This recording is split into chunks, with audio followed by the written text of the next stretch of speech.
Hello friends, welcome back to my channel. चलंतु आजिर recipe आरंभ करिबा। आज आमे मशरूम बा फुटा छतुरे एही रेसिपी को तैयारी करिबा। एही रेसिपी पाई आपण बटम छतु मध्य नेई पारिबे। एबे चलंतु एही छतु बाटी बसा तैयारी करिबा। एहा खाइबा को बहुत टेस्टी लगे। प्रथमे किछि छतु नेबा। मु एठारे हाफ केजी फुटा छतु नेइछि। एहा बदलरे आपण बटम छतु मध्य नेई पारिबे। प्रथमे किछि पानी नेबा, सेथिरे गोटे चामच हळदी गुंड देबा। छतु को एही परि भाबे भलो से क्लीन करी रखिथिबा हळदी पानी रे पकाइबा। एही परि भाबे सबु छतु को सफा करि नेबा। छतुर दांठी गुड़िक एही भली भाबे छोट छोट करी काटी नेबा। जदि छतुरे छोट छोट पक थिबो, हळदी पानी रे पकाइबा द्वारा से गुड़िक सबु बाहरी जिवो। एहा परे मशरूम बा छतु को एही भली पानी रु भलो भाबरे चिपुडी नेबा। एहीपरी छतु को 2 रु 3 थर भलो भाबरे धोई नेबा। एबे हाई फ्लेम रे करेई बसाई सेथिरे अल्प सरसो तेल देबा।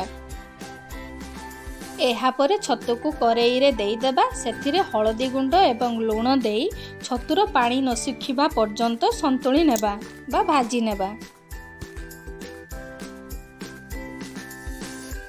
गैस रो फ्लेम को हाई रे रखिबा। सरिष, पोस्त एवं जीरा नेबा। एगुड़िकर गोटे स्मूथ पेस्ट तैयारी करि नेबा। एहा परे 2टी बड़ साइज रो टमाटो एवं किछि कंचा लंका नेबा। कंचा लंका आपण निज इच्छा अनुसार देई परिबे। गोटिए आलू को भलो भाबरे धोई एही परी पतला लंबा लंबा करी काटी नेबा। एबे गोटिए बाटी रे आलू, संतुली रखिथिबा छतु, टमाटो, कंचा लंका, हळदी गुंड, स्वाद अनुसार लूण एवं किछि लंका गुंड देबा।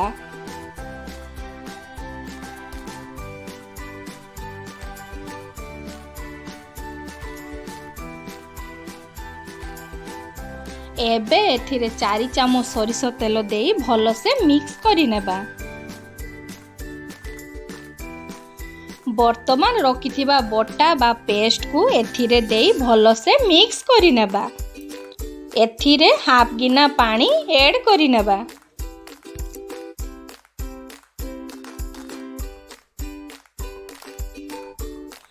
भलो भाबरे गलाई सारी एहा को मीडियम फ्लेम रे फुटिबा पई छाडी देबा।